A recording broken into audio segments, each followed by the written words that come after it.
Putin को America ने दिया बड़ा ऑफर। मेरे दोस्तों, 2014 में रशिया ने यूक्रेन के क्रीमिया के पूरे शहर पर कब्जा कर लिया था। आज भी इल्लीगल कब्जा है उस क्रीमिया के इलाके पर रूस का। इस जंग को खत्म करने के लिए डोनाल्ड ट्रंप ने बिल्कुल अपना जो है पैंट वैंट उतार कर जो है ऐसे बिल्कुल तोहफा कबूल कर लो, डील कबूल कर लो, ऐसे वाला हालात हो गया है। भाई साहब, अमेरिका ने कह दिया, ट्रंप ने कह दिया कि क्रीमिया को हम मान्यता दे देंगे, यानी क्रीमिया की जमीन आधिकारिक तौर पर हम रूस को दे देंगे। बस व्लादिमीर पुतिन डील कर ले और जंगबंदी कर ले। अभी 2 दिन पहले ही बेचारे ज़ेलेंस्की ने कहा था कि हमारी जमीन का फैसला करने का अमेरिका को अधिकार है। लो बेटा, कर दिया फैसला। उधर रूस के समर्थकों के लिए खुशखबरी ये है, रूस ने अपने कुर्स्क के इलाके को लगभग 99% आजाद करा लिया है। कुर्स्क के इलाके में यूक्रेन की आखिरी फौज की टुकड़ी है।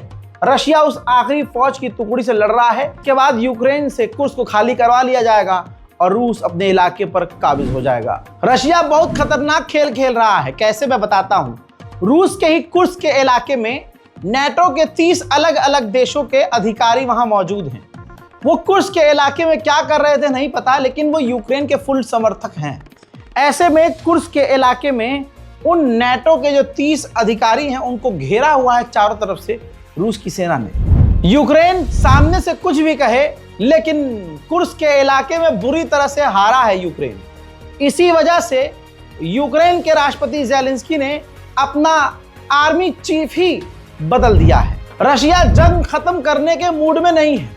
इस तस्वीर को देखिए, रेल के रास्ते, ट्रेन के रास्ते भारी मात्रा में अपनी फौज को और हथियार भेजता हुआ रूस नजर आ रहा है। उधर फ्रांस की भी जो है लंका लगी हुई है, खौफ में फ्रांस है।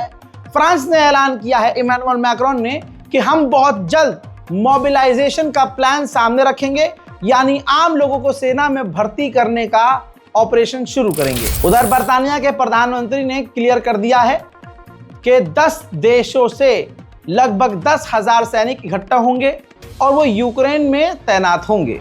यूक्रेन ने जब कुर्स्क के इलाके पर कब्जा किया तो रूस के लोग भी उनके कैदी बन गए। लेकिन ये तस्वीर देखिए, रूस ने कामयाबी से अपने 200 से ज्यादा रूसी नागरिकों को कुर्स्क के इलाके से सही सलामत रेस्क्यू कर लिया है। रशिया पहले ही कह चुका है कि विदेशी फौज अगर यूक्रेन में तैनात हुई तो इसको ऐलान जंग माना जाएगा यूरोप के द्वारा। लेकिन इमैनुअल मैक्रोन फ्रांसीसी राष्ट्रपति ने सख्त लहजे में कहा कि हमें यूक्रेन में सेना तैनात करने के लिए पुतिन की सलाह की जरूरत नहीं है। ध्यान देने योग्य बात यह है, जो भी अमेरिका का साथी था और जो भी रूस का दुश्मन है या रूस के खिलाफ उसने एक्ट किया है, वो नुकसान में जा रहा है। जर्मनी की जीडीपी और इकोनॉमी तेजी से गिर रही है, यानी जर्मनी तेजी से गरीबी की तरफ आगे बढ़ रहा है। उधर ये खौफनाक तस्वीर रूस के द्वारा सामने आई है। रशिया ने अपनी खतरनाक स्कैंडर मिसाइल यूक्रेन के कई इलाकों पर दागी है। यूक्रेन के पास नॉर्थ कोरिया के सैकड़ों सैनिक हैं जिनको कैदी बनाकर उसने रखा हुआ है। साउथ कोरिया और यूक्रेन बात कर रहे हैं। साउथ कोरिया से यूक्रेन कह रहा है कि भैया तुम हमें हथियार दो, तुम हमारा साथ दो, इसके बदले में हम आपको नॉर्थ कोरिया के जो कैदी हैं वो हम आपको देंगे, जिसका इस्तेमाल आप नॉर्थ कोरिया को किसी भी तरह से कंट्रोल करने में, दबाने में और डील में इस्तेमाल कर सकते हैं। जो कल तक देश बहुत फुदक फुदक कर यूक्रेन की मदद के लिए आगे आ रहे थे, सबकी अकड़ निकल गई है।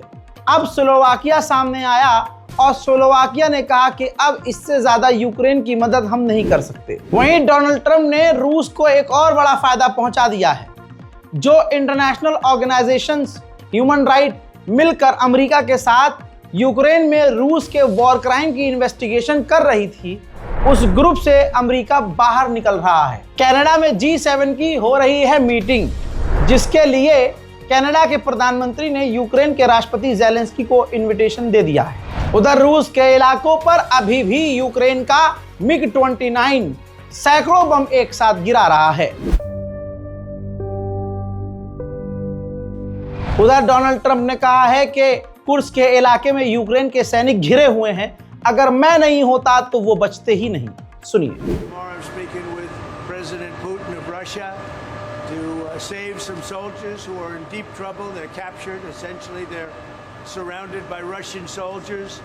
So I give you a lot of different things in one news conference, but it's a big deal. They're surrounded by Russian soldiers, and I believe if it wasn't for me, they would. CCTV footage से Ukraine का खुलासा हो रहा है कि civilians की गाड़ी का इस्तेमाल यूक्रेन की सेना कर रही है, नौजवानों का पीछा कर रही है और उनको जबरदस्ती किडनैप करके ले जा रही है और सेना में भर्ती कर रही है। रूस ने आधिकारिक तौर पर कहा है कि सन 2019 के बाद से नेटो के देशों ने हमारे बॉर्डर पर तैनाती 3 गुना बढ़ाई है, जिसकी वजह से हमारे लिए खतरा बढ़ गया है। Если мы посмотрим на характер натовских развертываний вдоль наших границ, то мы видим, что речь идет о долговременных планах, которые Запад не пытается каким-то образом адаптировать к будущему мирному соглашению. И мы будем и в плане нашей... इसके अलावा यूरोपीय यूनियन यूक्रेन को $3.8 बिलियन की मदद देने वाला है। उधर डर रशिया को भी है। रशिया बातचीत के जरिए सिक्योरिटी की गारंटी मांग रहा है कि अगर हम डील कर लेते हैं तो क्या गारंटी है कि यूक्रेन फिर हम पर हमला नहीं करेगा। यूरोपीय यूनियन रशिया पर कड़े प्रतिबंध लगाने की तैयारी कर रहा है, लेकिन यूरोपीय यूनियन में हंगरी भी है और हंगरी हमेशा टांग अड़ाकर रूस पर प्रतिबंध लगाने से रोक देता है। ऐसे में अब अमेरिका पहले से ही हंगरी की प्रधानमंत्री और गवर्नमेंट से बात कर रहा है कि अब यूरोपीय यूनियन में एक नया बिल लाया जाएगा जिसमें रूस पर खतरनाक पाबंदी लगाई जाएगी, लिहाजा आप उसमें टांग मत अड़ाइएगा। यूरोप के लगभग सारे हथियार रूस के आगे ढेर हो रहे हैं। अब ये देखिए, ऑस्ट्रेलिया का ये बुश मास्टर है जो रूस के द्वारा डिस्ट्रॉय कर दिया गया है और उसको कैप्चर भी किया गया है। वहीं अमेरिकी एनएसए ने कहा है ऑन रिकॉर्ड कि जो लोग ये डील नहीं चाहते और रशिया और यूक्रेन की जंग का खात्मा नहीं चाहते, वो सीधा सीधा रशिया को वर्ल्ड वॉर 3 के लिए भड़का रहे हैं। Invaded Ukraine. Quickly, if you can, please. Martha, we have to ask ourselves, is it in our national interest? Is it realistic? We've talked to the Europeans about this and the Ukrainians. Are we going to drive every Russian off of every inch of Ukrainian soil, including Crimea? And what the strategy of the Biden administration was as long as it takes, as much as it takes, no matter what the timeline is, which is essentially endless warfare in an environment that we're literally losing hundreds of thousands of people in a matter. हज़रात मोहतरम, इस Ukraine और रूस के ताज़ा तरीन war update पे फिलहाल के लिए इतना ही। चैनल को सब्सक्राइब कीजिए। जय हिंद।